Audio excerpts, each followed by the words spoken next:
Hello everyone, আমি সৃঞ্জয় চললাম আরও একটা নতুন ভিডিও নিয়ে। এবং এই ভিডিওটা বন্ধুরা আমি একটা নতুন সিনেমার রিভিউ করতে চলেছি, যে সিনেমাটার নাম হচ্ছে ক্রিউ, যেটা গতকালকে আমি দেখে ফেলেছি, কিন্তু গতকালকে আমি নিজের কাজের বেশ কিছু চাপ ছিল বলে রিভিউ করতে পারিনি, তাই আজকে রিভিউটা করছি। এবং এই সিনেমাটাতে আমরা অভিনয় করতে দেখতে পাচ্ছি তাবুজি, করিনা কাপুরজি, কৃতি সেননজি, দলজিৎ দোসাঞ্জ। আমরা সকলেই জানি উনি খুব ভালো সিঙ্গার এবং অ্যাক্টর একই সঙ্গে। কপিল শর্মা, রাজেশ শর্মা, আরও অনেকে আছেন। এবং আমাদের সবচেয়ে যেটা গর্বের বিষয়, শাশ্বত বাবু আছেন এই সিনেমাতে। উনি একজন বাঙালি এবং উনি যেভাবে বলিউডে আস্তে আস্তে নিজের দাপট দেখানো শুরু করছেন, সেটার জন্য I am extremely happy. Owner biggest কিছু বড় বড় প্রজেক্ট এখনও কিন্তু রিলিজ হওয়া বাকি আছে বলিউডের। যাই হোক, শাশ্বত চ্যাটার্জি উনি আছেন, দুর্দান্ত অভিনয় করেছেন। কুলভূষণজি আছেন, অনেক বড় বড় লোকেরা আছেন। আমি সকলের নাম মানে এক্স্যাক্টলি যারা যারা আছেন, আমি যদি কাউকে ভুলে যাই তার জন্য আমি IMDb-তে আর্টিস্ট লিস্টটা খুলে রেখে দিয়েছি, যদি কোনো কাউকে আমি ভুলে যাই। তো যাই হোক বন্ধুরা, এই সিনেমাটা আমার কেমন লাগলো এই নিয়েই কথা হবে এই ভিডিওতে। এখন আমরা বন্ধুরা যারা 90s কিড, তারা কিন্তু এই ধরনের গল্প দেখে অভ্যস্ত।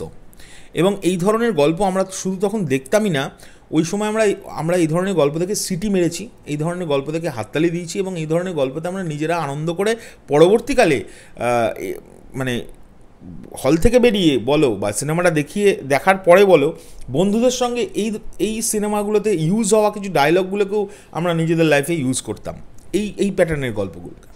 তো সেরকমই একটা গল্প, এই গল্পটা একটা একদম সাধারণ গল্পের ওপর দুর্দান্ত কাজ হয়েছে।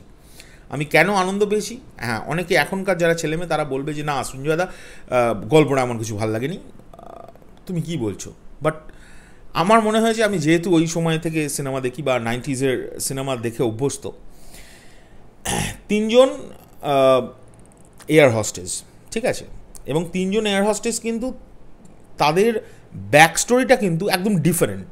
মানে তিনজনই কিন্তু এয়ার হোস্টেস হবে বলেই তারা লেখাপড়া করে পাশ করেছে এরকম নয়।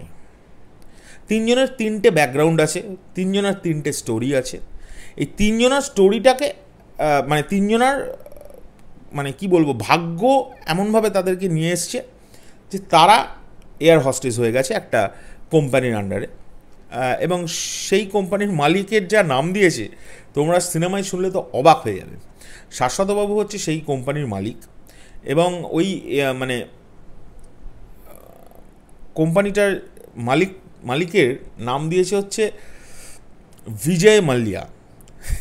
তো তোমরা বুঝতে পারছো তার কোম্পানির নাম হচ্ছে কোহিনূর। তো যাই হোক, আমি বেশি কিছু এর মধ্যে বলবো না, তোমরা দেখবে সিনেমাটা, গিয়ে দেখবে, খুব খুব হাসবে।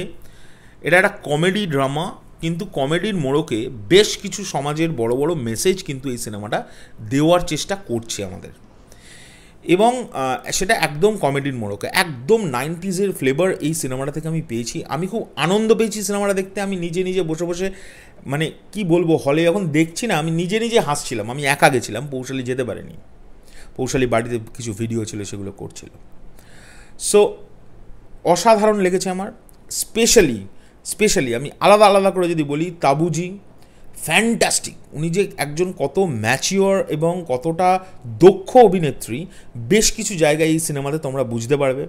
কৃতি সেনন, দুজন বড় মানে বড় অ্যাক্ট্রেসের মাঝখানে তিনি একজন নিউকামার হয়ে যেভাবে অভিনয় করেছেন, বোঝাই যাচ্ছে না যে তিনি একজন নিউকামার। করিনা কাপুরজি আছে পাশে, আর করিনা কাপুরজিকে কি বলবো, তিনি তো মানে এখন ওনার রীতিমতো উনি 40+ এজ, উনি এই সময়ে এসে যেভাবে নিজেকে প্রেজেন্ট করেছেন, ওনার ছোটোবেলাকার যে সিনেমাগুলো সেগুলোতে ওনাকে বেশ চুলবুলি লাগতো, উনি সেই ক্যারেক্টারগুলোকে জল দিয়ে গিলে খেয়ে এখানেই উগলে দিয়েছে।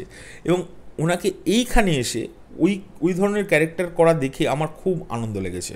ওনাকে মানায় এই ধরনের ক্যারেক্টারে। যাই হোক, এখন ব্যাপারটা হচ্ছে এই তিনজন এয়ার হোস্টেস, আমি ছোটো করে গল্পটা বলছি। এই তিনজন এয়ার হোস্টেস সাডেনলি জানতে পারে যে তাদের এই বিজয় মাল্যা, কিন্তু এই যে লোকটার নাম করছি, এই ক্যারেক্টারটা করছেন হচ্ছে আমাদের শাশ্বতবাবু, তিনি তার কোম্পানি বন্ধ করে ভারত ছেড়ে পালিয়েছে। তোমরা বুঝে নিও হ্যাঁ কার সম্পর্কে বলছে। কোহিনূর বলে একটি কোম্পানি, সেটা ছেড়ে পালিয়েছে। এবং তার জন্য প্রচুর এয়ার হোস্টেস যারা কাজ করেছে সেই কোম্পানিতে, তাদের খাওয়া দাওয়া জুটছে না, কারোর ফ্যামিলির বিশাল বিশাল প্রবলেমস এই 3 জন মহিলার সামনে আসছে, এবং সেই কারণে তারা সেই টাকাটাকে ফেরত আনবে বলে এই লোকটার পেছনে দৌড়বে। এবং কি করবে, লাস্টে কি টাকাটা পাবে, লাস্টে টাকাগুলো কি উদ্ধার করতে পারবে, লাস্টে কি সেই বেতনগুলো পাবে, যাদের বেতন আটকে আছে তারা কি পাবে। তো এইভাবেই গল্পটা এইটা মোটো রেখেই কিন্তু গল্পটা এগোয়। কিন্তু তার মাঝখানে বেশ কিছু এমন এমন জিনিস উঠে আসে, সেগুলো কিন্তু আমার মনে হয় সমাজের পক্ষে একটা খুব গুড মেসেজ। কপিল শর্মা সম্পর্কে যদি বলি, উনি তাব্বুজির হাজব্যান্ডের ক্যারেক্টার করছেন, দুর্দান্ত লেগেছে। কপিল শর্মাকে কিন্তু দুর্দান্ত লেগেছে আমার, এবং আমার কোনো জায়গা থেকে মনে হয়নি উনি একজন স্ট্যান্ড আপ কমেডিয়ান, উনি কী করে অভিনয় করবেন অ্যান্ড অল, এসব কিচ্ছু মাথায় আসেনি। বিশেষ করে ভালো লেগেছে চলিকে পিছে ক্যা হে এই গানটার প্রয়োগ, এবং এছাড়াও আরও 2-1টা 90s বলিউড গানকে তারা হোমাজ দিয়েছে, যেমন সোনা কিতনা সোনা হে এই গানটা দিয়েছে, তারপরে আরও 2-1টা আছে, তোমরা দেখলে বুঝতে পারবে।